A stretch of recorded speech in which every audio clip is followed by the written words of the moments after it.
రక్షకుడైన యేసుక్రీస్తు వారి శ్రేష్టమైన నామములని మీకందరికీ శుభములు తెలియజేస్తా ఉన్నాను. మరి మనము థియాలజీ క్లాసెస్‌లోని భాగంగా బిబ్లియాలజీ గురించి నేర్చుకుంటా ఉంటున్నాం. అంటే బైబిల్ గురించి మనము అధ్యయనం చేస్తూ ఉంటున్నాం. మరి ఈరోజు ప్రాముఖ్యంగా లేఖనాల పట్ల ప్రభువు, పౌలు మరియు పేతురు యొక్క దృక్పథాలను మనం చూద్దాం. లేఖనాల గురించి యేసుక్రీస్తు గారి యొక్క ఉద్దేశం ఏంటి, పౌలు గారి యొక్క ఉద్దేశం ఏంటి, పేతురు గారి యొక్క ఉద్దేశం ఏంటి అనేది మనము చూద్దాం. మొదటిగా మరి క్రీస్తు ప్రభు యొక్క దృక్పథము, ఆయన యొక్క ఆలోచన ఏంటి అనేది చూద్దాం. మొదటిది, లేఖనాలు అధికారపూర్వకమైనవి లేకపోతే లేఖనాలు అధికారం కలిగినవిగా మనం చూస్తూ ఉంటాం. మత్తయి సువార్త 4వ అధ్యాయం 4వ వచనం 7వ వచనం. అందుకైన మనుషుడు రొట్టె వలన మాత్రము కాదు కానీ దేవుని నోటి నుంచి వచ్చు ప్రతి మాట వలన జీవించును అని రాయబడి ఉన్నదనెను. 7వ వచనం. అందుకు యేసు, ప్రభు అయిన నీ దేవుని శోధింపవలదని మరి ఒక చోట రాయబడి ఉన్నదని చెప్పాను. ఇక్కడ మనం చూసినట్లయితే దేవుని బిడ్డలారా, సందర్భం ఏమిటి అని మనం పరిశీలన చేసినట్లయితే యేసుక్రీస్తు వారు సాతాను చేత శోధించబడతా ఉన్నారు. కానీ యేసుక్రీస్తు వారు ఆయన మరి అధికారంగా పెట్టుకున్నది లేకపోతే విధేయత చూపించాల్సింది దేనికి అని ఇక్కడ మనకి తెలియజేస్తూ ఉంటున్నాడంటే వాక్యానికి. అందుకనే అక్కడ మనం ఒక మాట చూడగలం, రాయబడినది దేవుడు ఈ విధంగా చెప్పాడు, అది అంతిమ అధికారంగా మనకు అక్కడ కనబడతా ఉంది. రెండవ విషయాన్ని మనం చూసినట్లయితే లేఖనము నాశనము కానేరవు. ఈ సత్యాన్ని మనం మత్తయి సువార్త 5వ అధ్యాయం 17-18 వచనాలు చూస్తాం. అక్కడ యేసుక్రీస్తు వారు ఈ విధంగా తెలియజేస్తారు, ఆకాశము గతించనేమో కానీ, భూమి గతించనేమో కానీ నా మాట, దేవుని యొక్క వాక్యము అనేది నెరవేర్చే వరకు దాంట్లోని సున్నాయినను పొల్లైనను తొలగిపోదని చెప్పేసి తెలియజేస్తూ ఉంటున్నారు. దాని తర్వాత మూడవదిగా మనం చూసినట్లయితే లేఖనాలు నిరర్ధకము కానేరవు. యోహాను సువార్త 10వ అధ్యాయం 35వ వచనం. ఇక్కడ మనం చూసినట్లయితే లేఖనము నిరర్ధకము కానేరదు కదా, దేవుని వాక్యం ఎవరికి వచ్చునో వారే దైవములని చెప్పిన యెడల నేను దైవుని కుమారుడని చెప్పినందుకు తండ్రి ప్రతిష్ఠ చేసి ఈ లోకంలో పంపిన వారితో నీవు దేవదూషణ చేయుచున్నావని చెప్పుదురా. ఇక్కడ మనం చూసినట్లయితే దేవుని యొక్క వాక్యము నిరర్ధకము కానేరవు అని ఇక్కడ తెలియజేస్తున్నాడు. అంటే దేవుడు ఒకటి చెప్పి అది జరగకపోవడము, అది ఫుల్ఫిల్ కాలేకపోవడం అనేది జరగని పని. ఇంకా మనం చూసినట్లయితే 4వ విషయము, అంతిమ ఆధిపత్యము లేఖనాలదే. అంటే హై అథారిటీ లేకపోతే ఫైనల్ అథారిటీ అనేది ఎక్కడ ఉన్నది అని మనం పరిశీలన చేసినట్లయితే అది దేవుని వాక్యానికి మాత్రమే ఉన్న దేవుని బిడ్డలారా. ఈ సత్యాన్ని మనము మత్తయి సువార్త 15వ అధ్యాయం 3వ వచనంలో చూడగలం. అందుకైనా మీరు మీ పారంప్యాచారము నిమిత్తమై దేవుని ఆజ్ఞను ఎందుకు అతిక్రమించుచున్నారు. ఇక్కడ కాంటెక్స్ట్ మనం ఆలోచన చేసినట్లయితే పరిసయ్యులు వాళ్ళు ఏం చేస్తారంటే, శాస్త్రులు వారు వాక్యం కంటే వారి యొక్క పద్ధతులను, ట్రెడిషన్స్ను వారు వాక్యం పైన పెట్టి వాక్యాన్ని పట్టించుకొనుకోకుండా వాళ్ళు వాక్యాన్ని అతిక్రమించి వారు దేనిని పెద్దపీఠంగా చేసుకున్నారంటే సంస్కృతిని, ట్రెడిషన్స్ని, ఆచారాలను, వారి యొక్క పద్ధతులను వారు చేశారు. యేసుక్రీస్తు వారు అక్కడ తెలియజేస్తారు ఏమనంటే, దేవుని వాక్యము మీరు అతిక్రమించుచున్నారు, మీ పారంప్యాచారమును లేకపోతే మీ యొక్క ట్రెడిషన్స్ని మీరు బేస్ చేసుకొని వాటిని మీరు ఫైనల్ చేసుకుంటా ఉంటున్నారు. అది కాదు, దేవుని వాక్యము ఫైనల్ అథారిటీ కలిగిందని ఇక్కడ తెలియజేస్తూ ఉన్నారు. దాని తర్వాత మనం చూసినట్లయితే లేఖనాలు సత్యమైనవని చెప్పేసి యేసుక్రీస్తు వారు తెలియజేస్తారు. యోహాను సువార్త 17వ అధ్యాయం 17వ వచనంలో సత్యం రాయబడింది, నీ వాక్యమే సత్యము, దాని యందు వీరిని ప్రతిష్ఠ చేయమని చెప్పేసి శిష్యుల గురించి యేసుక్రీస్తు వారు ప్రార్థన చేస్తారు. దేవుడు యేసుక్రీస్తు వారు తెలియజేసిన సత్యం ఏంటంటే లేఖనాల గురించి దేవుని వాక్యం అనేది సత్యమైనది, దేవుని వాక్యం అనేది నమ్మదగినది అని చెప్పేసి తెలియజేస్తూ ఉన్నారు. ఇంకా మనం ఆలోచన చేసినట్టయితే లేఖనాలు చారిత్రాత్మక విశ్వనీయత కలిగినవి. ఈ మాట ఎందుకు చెప్తా ఉన్నాను అంటే దేవుని బిడ్డలారా, మత్తయి సువార్త 12వ అధ్యాయం 40వ వచనంలోని యేసుక్రీస్తు వారు యోనాను గూర్చిన మాటలను ఆయన ప్రస్తావిస్తారు. ఈ యోనా యొక్క కాలాన్ని మనం పరిశీలన చేస్తే ఆయన పాత నిబంధన కాలంలో జీవించిన వ్యక్తి. ఆయన ఏ విధంగా అయితే మరి తిమింగలము యొక్క కడుపులో ఉన్నాడో సజీవునిగా, ఆ యొక్క సన్నివేశాన్ని యేసుక్రీస్తు వారు ఇక్కడ కోట్ చేస్తారు.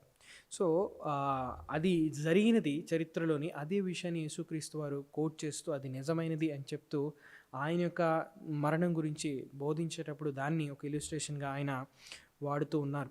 తర్వాత విషయం చూసినట్లయితే పాత నిబంధన అంతా కూడా దేవుని వాక్యమైన యేసుక్రీస్తు వారు తెలియజేశారు. మనం చూసినట్లయితే లూకా సువార్త 24వ అధ్యాయము 27వ వచనము మరియు 44వ వచనాన్ని చదువుదాం.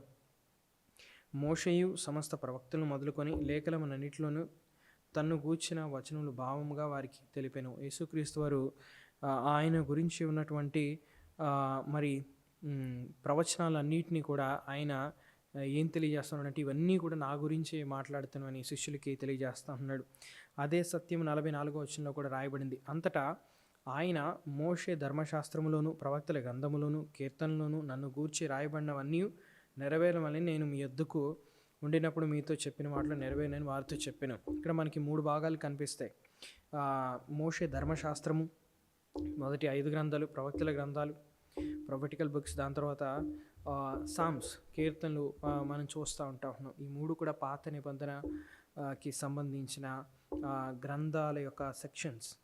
కాబట్టి యేసుక్రీస్తు వారి యొక్క ఉద్దేశం లేకపోతే ఆయన దృక్పథం ఏంటంటే దేవుని బిడ్డలారా, బైబిల్ అంతా కూడా దేవుని వాక్యమని ఆయన తెలియజేస్తూ ఉన్నాడు. ఇంకా మనం చూసినట్లయితే బైబిల్లోని మాటలన్నీ దైవావేశమని యేసుక్రీస్తు వారు తెలియజేస్తూ ఉన్నారు. ఎందుకు ఈ మాట చెప్తానంటే మార్కు సువార్తలోని 12వ అధ్యాయం 26-27 వచనాల్లోని ఒక విషయము రాయబడింది. మార్కు సువార్త 12వ అధ్యాయం 26-27 వచనాల్లో ఒక విషయము రాయబడింది. ఆ విషయాన్ని మనం చదువుదాం.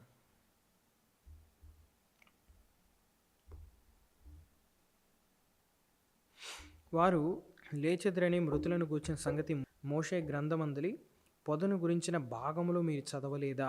ఆయన ప్రత్యేకంగా ఇక్కడ ఒక భాగాన్ని నుంచి కోట్ చేస్తూ ఉన్నాడు, ఒక ప్రత్యేకమైన ప్యాసేజ్ నుంచి కోట్ చేస్తూ ఉన్నాడు.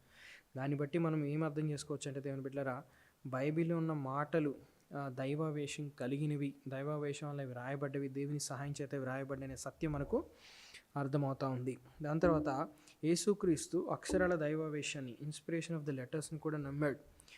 అదే విషయాన్ని మనము మత్తయి సువార్త 5వ అధ్యాయం 18వ వచనంలో మనం చూడగలం. అక్కడ దేవుని యొక్క వాక్యం నెరవేరేంత వరకు సున్నాయినను పొల్లైనను దేవుని వాక్యంలో తొలగిపోదని చెప్పేసి యేసుక్రీస్తు వారు అంటారు.